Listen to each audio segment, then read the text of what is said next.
দর্শক আপনাদেরকে এড়িয়ে যেতে চাই, সচিবালয়ের যে আশপাশের এলাকা সেখানে ঢাকা মেট্রোপলিটন পুলিশের পক্ষ থেকে ব্রিফ করা হচ্ছে চলমান পরিস্থিতি নিয়ে। আমরা পুলিশ কর্মকর্তার বক্তব্য শুনবো।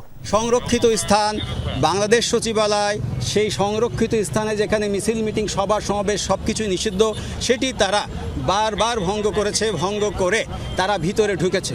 তো ভিতরে ঢুকে এটা একটা সরকারি সংরক্ষিত প্রতিষ্ঠান, আপনারা জানেন this is the heart of the administration of Bangladesh government. সুতরাং আমরা তখন তারা ভিতরে যে গাড়ি ভাঙচুর করেছে, আপনার ডকুমেন্ট আছে, অন্যান্য অফিস আদালত তারা ভাঙচুর করার চেষ্টা করছে, জানমালের ক্ষয়ক্ষতি তারা যখন শুরু করছে তখন আমরা তাদেরকে সেখান থেকে ডিসপার্স করেছি।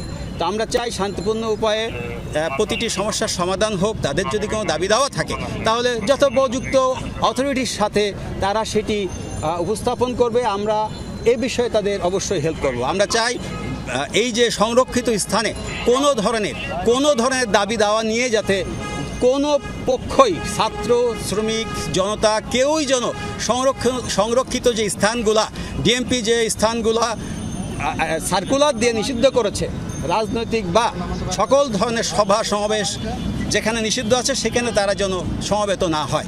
এই বার্তাটাই আমরা কিন্তু সকাল থেকে তাদেরকে দিচ্ছি এবং এখনও আপনাদের মাধ্যমে আমরা সবাইকে এই কথাটি জানিয়ে দিতে চাই যে সভা সমাবেশ যেখানে নিষিদ্ধ করা রয়েছে ওই জায়গাগুলো দয়া করে আপনারা অ্যাভয়েড করেন।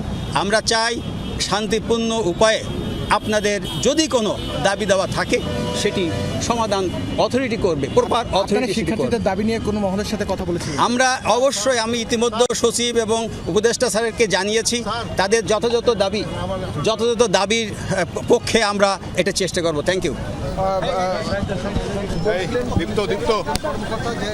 দর্শক, আমরা দেখতে পাচ্ছিলাম কিছুক্ষণ আগে সচিবালয়ে যে উত্তেজনা হয়েছে, শিক্ষার্থীদের সাথে পুলিশের ধাওয়া পাল্টা দেওয়ার ঘটনা ঘটেছে, সেই সময়কার কিছু ছবি আপনারা এই মুহূর্তে দেখতে পাচ্ছেন। এগুলো কিছুক্ষণ আগের ছবি এবং আমরা যেটি এই মুহূর্তে জানতে পারলাম, পুলিশের যে কর্মকর্তা ব্রিফ করলেন, আমরা ওনার পরিচয় জানার চেষ্টা করছি।